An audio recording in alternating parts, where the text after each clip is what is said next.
What is going on, guys? Brandon here. DeSantis using, and politicians in general, using Bitcoin. Is it, are they Bitcoiners? Is it truthful? Or are they using it as a, just some, moniker, some platform they can kind of swindle and woo Bitcoiners, woo hard money, sound money, freedom-loving people? That's really the question of the day. So what do you think? What are your thoughts? So we had DeSantis, and we've talked about this at length over the last number of weeks. DeSantis making, I think, the wrong decision, coming out and running now. I just don't think now is the right time to do it. But who am I to suggest that? He's got, all kinds of people working on the thing, inside polls and everything, whatever, being down by 20, 30, 40 points. What do I know? What do I know? It's just math. It's just numbers, I guess, and they apparently have some different numbers. I have no idea.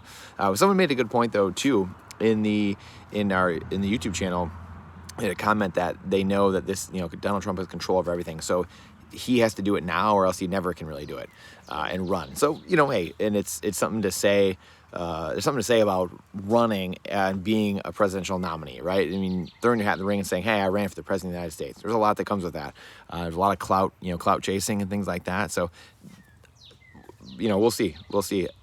I like DeSantis. I never thought I would agree with really anything a Democrat would say, but I agree with 75% of what RFK has to say.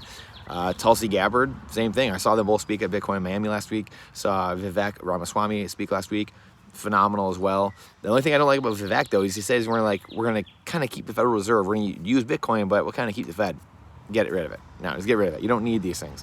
All antiquated systems, really evil systems. Federal Reserve is completely evil. CIA, FBI, gone. We don't need them.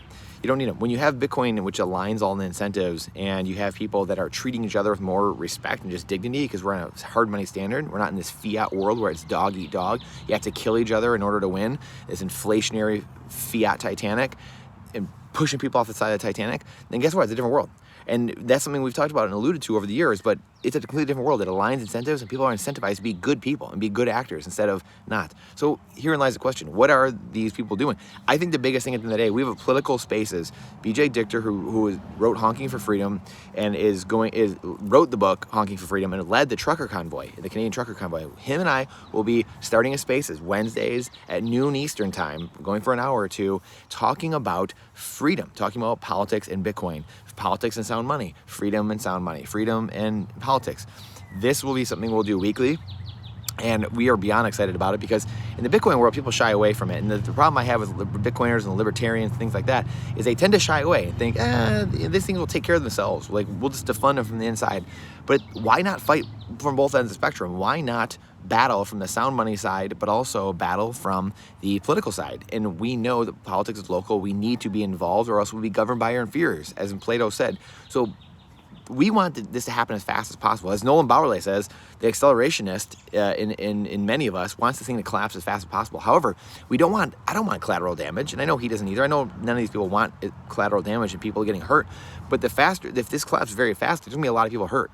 And UBI, all these crazy things will have to be implemented because it collapsed so fast. So we want this to be kind of orderly. We want people to be educated. We want politicians to be in on Bitcoin truly, not just using it as a moniker. And Nolan Bowerley believes it'll be the #1 issue in politics 18 months from now in the election, which I tend to believe as well. It's already started. He said that 6, 7, 8 months ago. And every day it gets truer and truer. So many politicians at Bitcoin 2023. But the good part is, when you have politicians that are incepted with this idea and talking about it to the masses, now the masses are starting to pay attention. The broken brain disease starts, boom, blowing up their echo chambers, and it's going wild. Now we have this thing where people are hearing about it all the time, and for like it or not, people still believe politicians. 2023, people still believe politicians for some reason. So this is a challenge. So please share us out. Let me know your thoughts. What you think. Are politicians really into Bitcoin, into freedom, or are they just using it to get freedom-minded voters and things like that? But this will be, I'm telling you now, this will be something, we have said this for a while on our channels here, that not this election necessarily, but I think the next election, and definitely 2028 presidential election, If you're not a Bitcoiner, if you're not full on freedom money, you're gone. You're not even running. You won't even run because you'll have 0% of the vote. And so you have to get on board because the people won't accept anything less, because more and more people are hearing about this.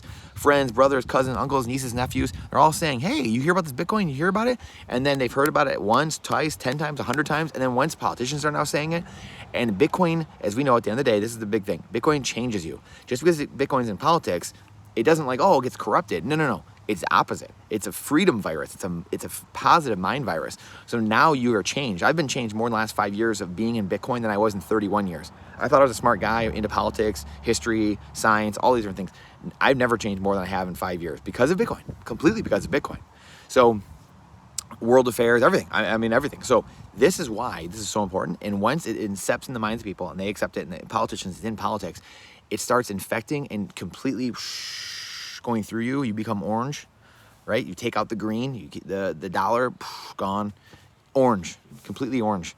And you now are infected, and everything turns and aligns incentives, and now the whole government, everything starts being reduced. The size of government, agencies start going away, freedom and wealth start spreading out around the fruited plain. It's amazing. It starts to run across and spill across the world. You have El Salvador, all these countries. It's going to start happening, and that's the beauty of this. Freedom, liberty, property rights, wealth starts to flow back out across the fruited plain, over the Rocky Mountains. So it's going to be amazing. It's going to be truly amazing. So please share us out. The algorithm hates truth. This is not financial advice. It's freedom advice. Thank you for coming to my TED Talk. And question everything with boldness, even the existence of God himself. So please share this out, because we want minimal collateral damage. What do you think, though? Do you think that politicians are just using this right now, or do they actually believe it? Let me know what you think. I'm very curious to see what your thoughts are. And I look forward to seeing what many of you think. I appreciate you. I'll see you on the next one.